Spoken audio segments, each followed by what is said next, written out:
Terror strikes Turkey. It's SkyWatchTV News for Monday, October 12, 2015. I'm Derek Gilbert. An apparent suicide bombing Saturday killed nearly 100 people, wounded more than 200 others at a peace rally near the central train station in Ankara. It's not clear who's responsible at this time or what their motives were, but guesses include the PKK, which is a Kurdish independence movement that's been fighting a long-running, low-grade civil war against the government of Turkey, and the Islamic State. That's suggestion from the Prime Minister of Turkey, Ahmet Davutoglu. That would be ironic if the IS was responsible. Evidence suggests that the government of President Erdogan has been supplying weapons to the Islamic State under the table, using the Islamic State as sort of a junkyard dog to get rid of the pro-Shia government in Syria.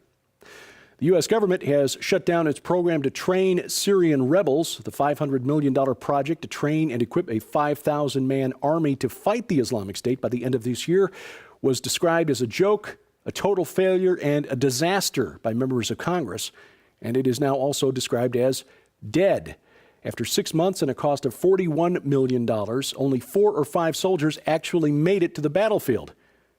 But not to be deterred, the Pentagon has requested $600 million for the program in its 2016 budget. And believe it or not, it appears that Congress is going to give it to them.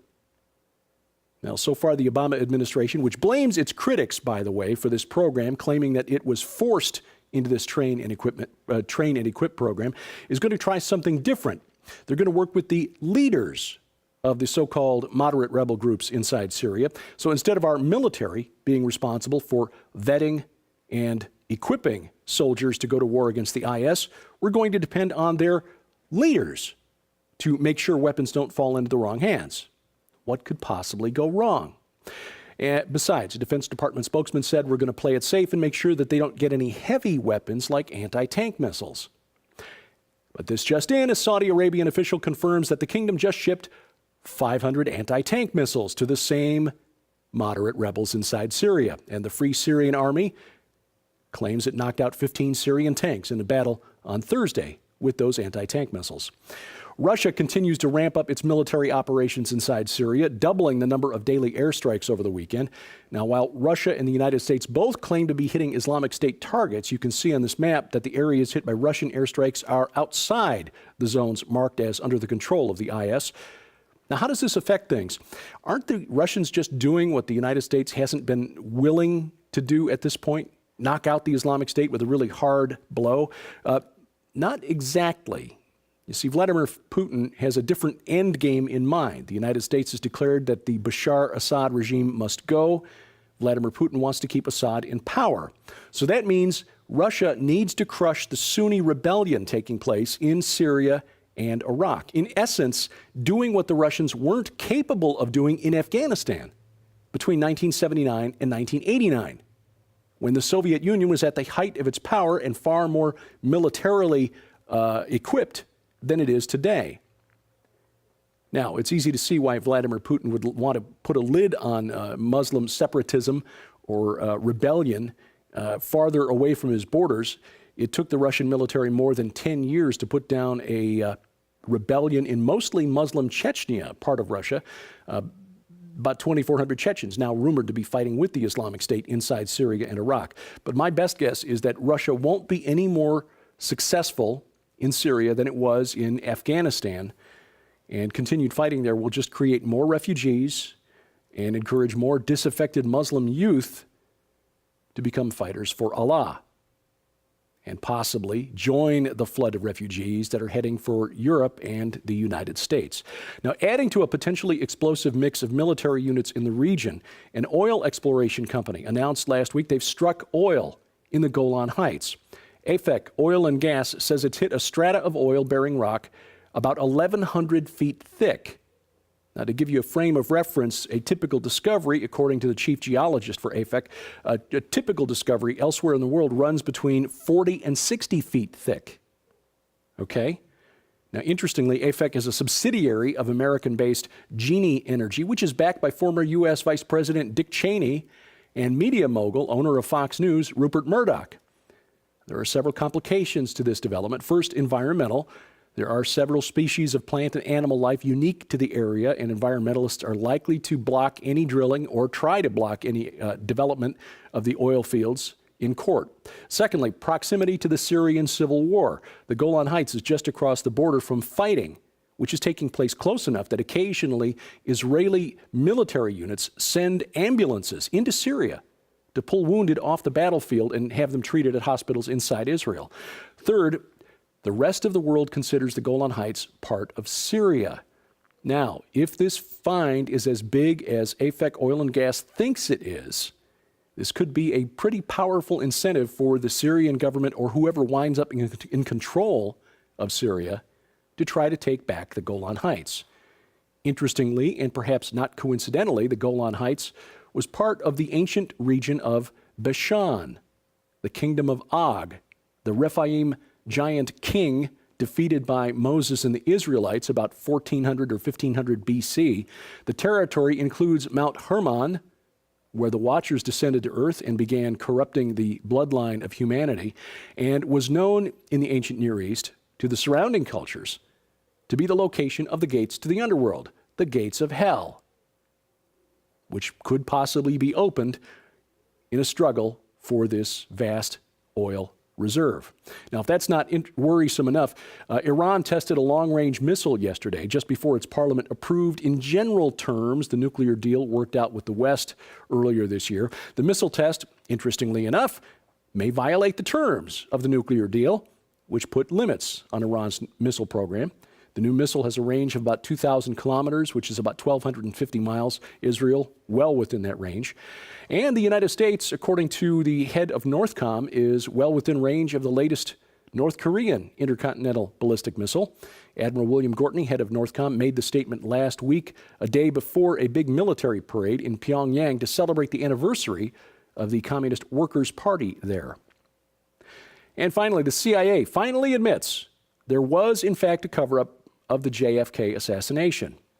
In a report that was very quietly declassified last fall, the official CIA historian admitted that then-director John McCone didn't exactly tell the Warren Commission the truth, the whole truth, and nothing but the truth during questioning. For example, he failed to mention that the CIA had repeatedly tried, with the help of the mafia, to assassinate Cuban President Fidel Castro. This might have led to uncomfortable questions about who exactly in the world might have wanted President John F. Kennedy dead. McCone also failed to disclose evidence that the CIA might have communicated with Lee Harvey Oswald prior to 1963, and that the CIA was reading Oswald's mail while he was in Russia. Now, this declassified report doesn't deviate from the official storyline that Oswald was the lone gunman in Dallas, but this is the first sort of admission that, yes, Virginia, there really was a cover-up of the assassination of John F. Kennedy.